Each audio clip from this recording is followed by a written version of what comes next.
Going to college is generally seen as an avenue to pursue the American dream. And in Kristen Varen's case, her dual degrees from the University of Connecticut, along with sheer talent, landed her a job as a high school music teacher.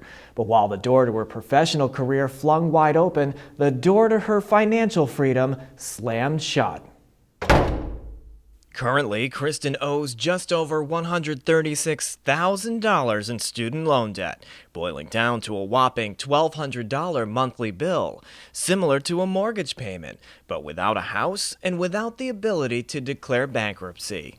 In fact, according to the 2009 American Housing Survey, Kristen's payment is nearly $200 more than the median monthly mortgage payment for homes in the Northeast. It seems right now in this stage of my life like it isn't going to go away.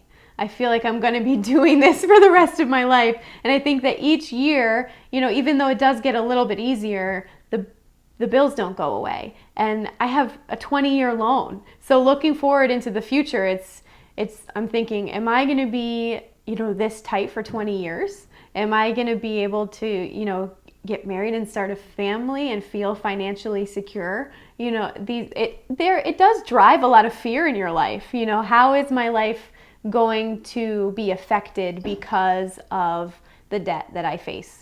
But Kristen is certainly not alone in her struggle with student loan debt.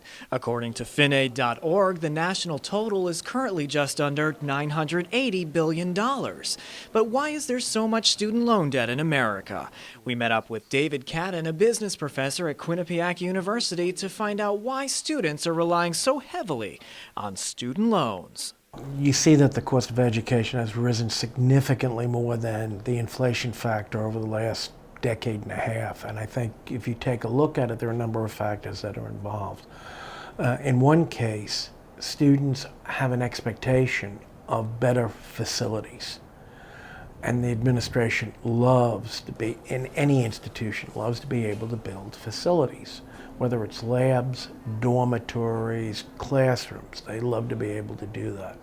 You also see that for a variety of reasons, you get a significant increase in the number of administrative staff. And that's causing part of the rise in education.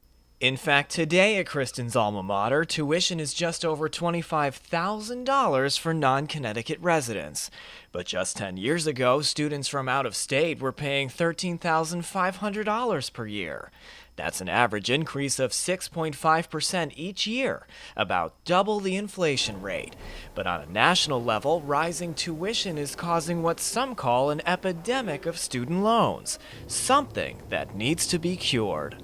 I don't think you could probably, in the current political climate, get away with an amnesty of all student loans. But what you might be able to do is to try to have some program of repatriation. There have been a number of initiatives over the years to help Americans with their student loan payments, but one of the latest initiatives is called IncomeBased Repayment, or IBR for short.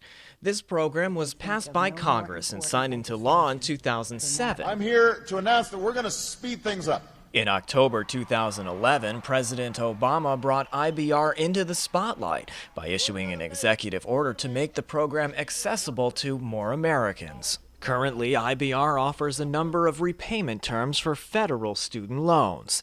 The program offers a reduction in the borrower's monthly payment based on their income level, as well as loan forgiveness after 20 or 25 years of ongoing payments. Ultimately, the program helps reduce the monthly bill that comes with student debt. But what does this mean for Kristen? Coming up, we'll find out if the IBR program can help reduce her $1,200 monthly bill.